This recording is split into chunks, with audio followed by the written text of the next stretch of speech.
많은 사람들이 소명을 오해합니다.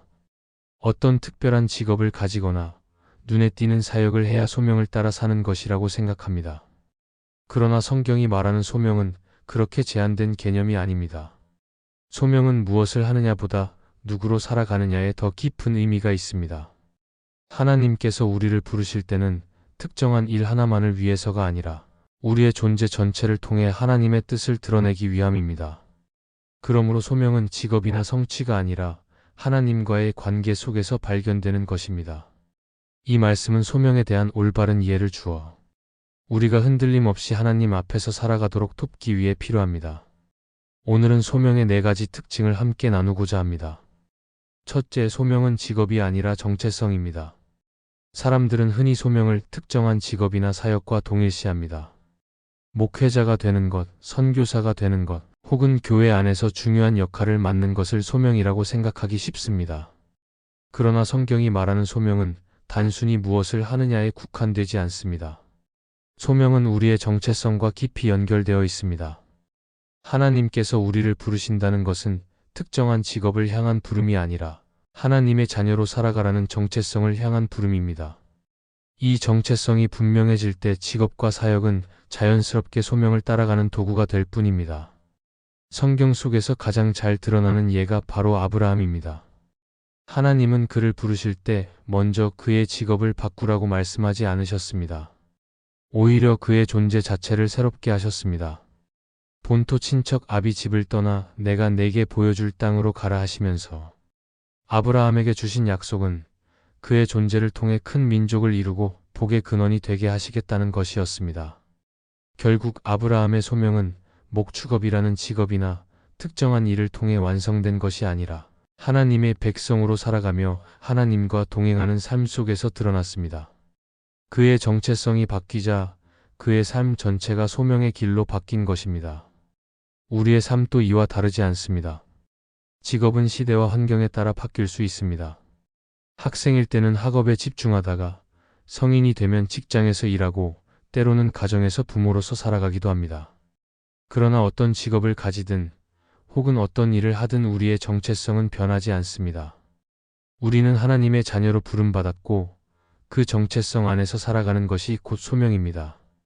직업은 우리의 생계를 책임지는 수단일 수 있지만 소명은 존재 자체에서 나오는 삶의 방향입니다. 그래서 직업이 바뀌어도 소명은 흔들리지 않습니다. 이 사실을 깨닫게 되면 우리의 삶은 훨씬 자유로워집니다. 많은 사람들이 자신의 직업이 신앙적으로 특별하지 않다고 여기며 소명을 잃었다고 생각합니다.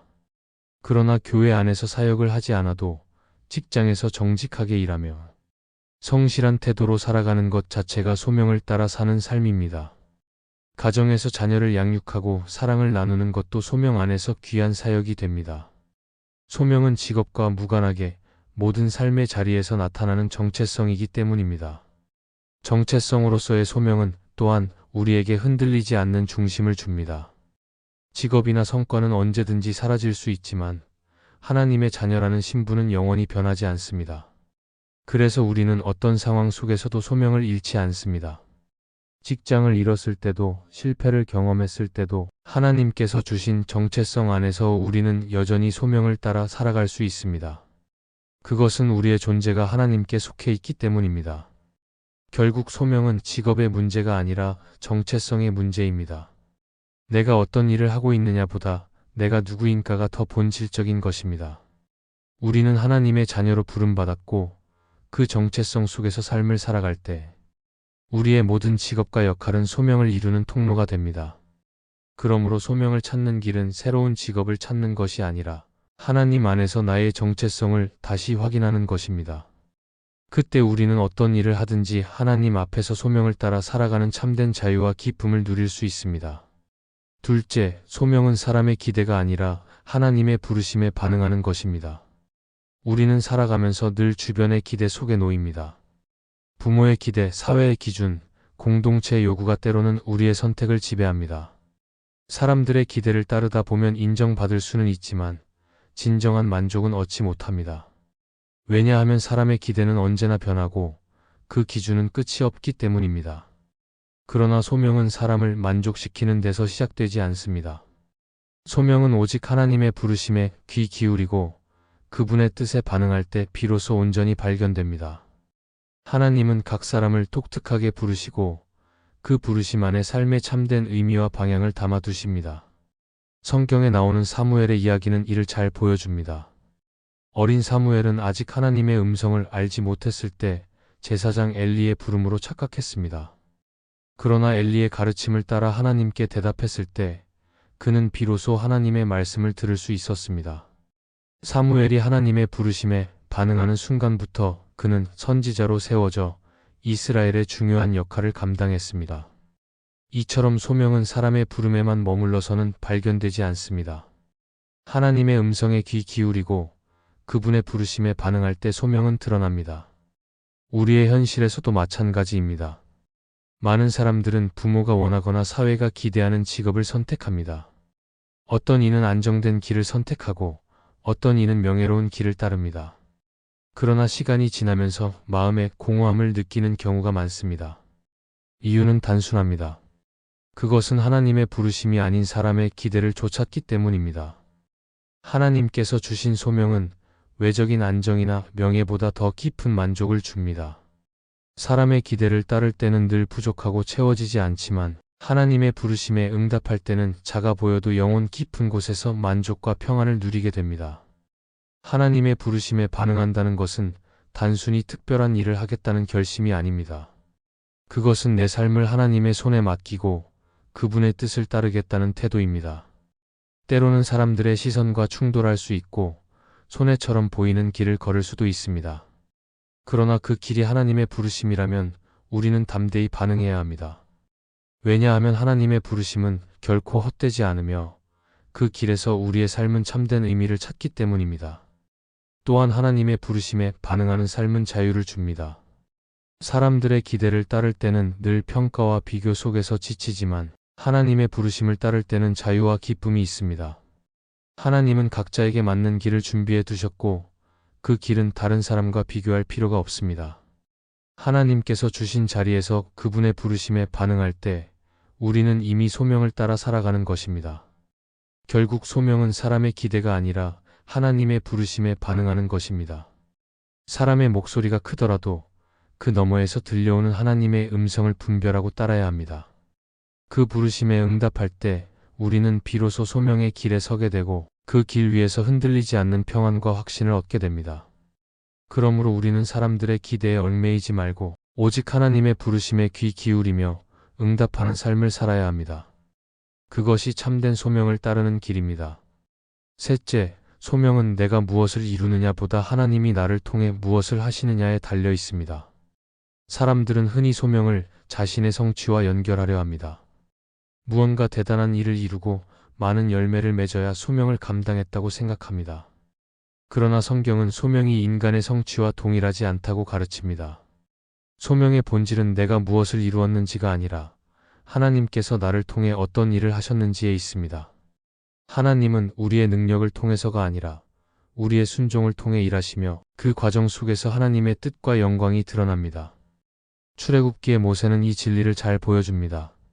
그는 젊은 시절 이스라엘을 구하려는 열심으로 애굽 사람을 죽이고 정의를 세우려 했지만 실패했습니다. 자신의 힘으로는 아무것도 이루지 못하고 광야로 도망쳐 40년을 목자로 살았습니다. 그러나 하나님의 부르심을 받고 순종했을 때 모세는 단순한 목자가 아니라 이스라엘을 애굽에서 인도하는 하나님의 도구가 되었습니다. 모세가 이룬 것이 아니라 하나님이 모세를 통해 일하신 것입니다. 사람의 눈으로 보면 모세는 부족했고 말조차 서툴렀지만 하나님은 그 연약함을 통해 자신의 능력을 드러내셨습니다. 우리 삶에서도 마찬가지입니다. 우리는 성과 업적에 얽매여 자꾸만 결과를 보려 합니다. 직장에서 얼마나 성취했는지, 교회에서 얼마나 눈에 띄는 사역을 했는지, 사회에서 얼마나 인정받았는지에 마음을 두곤 합니다. 그러나 하나님은 그런 성취를 기준으로 소명을 평가하지 않으십니다. 오히려 우리가 얼마나 하나님께 마음을 열고 순종했는지를 보십니다. 소명은 내가 만든 결과물이 아니라 하나님께서 내 삶을 통해 이루신 열매입니다. 이 사실을 깨닫게 되면 삶의 무게가 달라집니다. 내가 모든 것을 책임지고 결과를 만들어야 한다는 부담에서 벗어나 하나님께 맡기며 살아갈 수 있습니다. 내가 하는 일은 최선을 다해 순종하는 것이고 결과는 하나님께서 이루시는 것입니다. 농부가 씨를 뿌리지만 자라게 하시는 분은 하나님이신 것처럼 우리는 단순히 순종의 씨를 뿌리는 역할을 맡을 뿐입니다. 하나님이 일하실 때 그 열매는 우리의 능력으로는 결코 설명할 수 없는 놀라운 것이 됩니다. 또한 하나님께서 우리를 통해 일하신다는 사실은 삶의 겸손을 줍니다. 내가 소명을 따라 살며 무언가 큰 열매를 거두었다 해도 그것이 내 능력이 아님을 알게 됩니다. 하나님이 나를 통해 일하셨기 때문에 가능했던 것이며 모든 영광은 하나님께 돌려야 합니다. 동시에 아직 눈에 띄는 열매가 없다 해도 낙심하지 않게 됩니다. 하나님은 보이지 않는 자리에서도 역사하시고 우리가 알지 못하는 방식으로 우리의 삶을 통해 하나님의 뜻을 이루고 계시기 때문입니다. 결국 소명은 내가 무엇을 이루느냐보다 하나님이 나를 통해 무엇을 하시느냐에 달려 있습니다. 우리의 역할은 결과를 만들어내는 것이 아니라 하나님께 순종하는 것입니다. 그 순종을 통해 하나님은 역사하시고 우리의 삶을 통해 하나님의 영광을 드러내십니다. 그러므로 우리는 성취에 얽매이지 말고 하나님의 일하심에 자신을 맡기며 살아야 합니다. 그때 우리의 삶은 비록 작아 보여도 하나님의 위대한 뜻을 이루는 소명의 삶이 됩니다. 넷째, 소명은 특별한 자리를 찾는 것이 아니라 지금 있는 자리에서 충실하는 것입니다. 사람들은 종종 소명을 먼 곳에서 특별한 환경이나 역할 속에서만 발견할 수 있다고 생각합니다.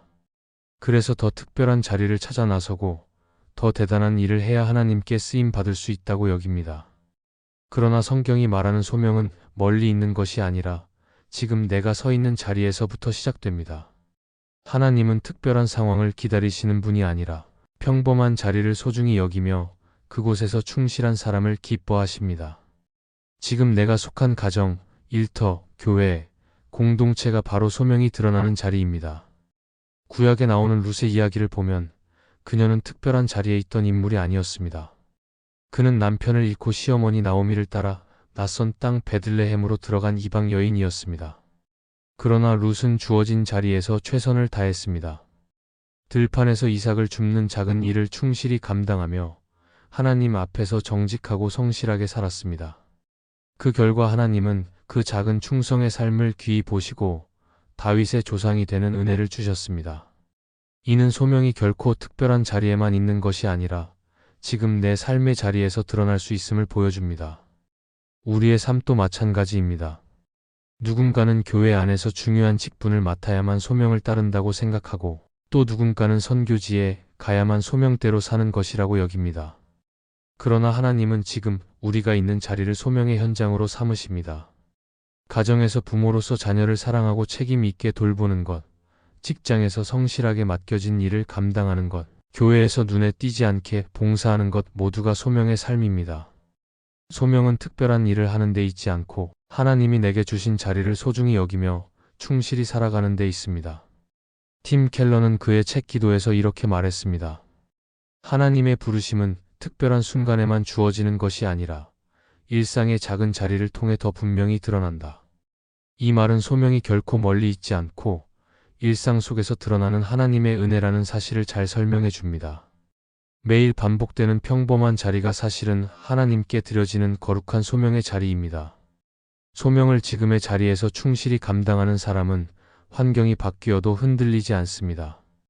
특별한 기회가 오지 않아도 낙심하지 않고 지금 주어진 자리에서 최선을 다합니다.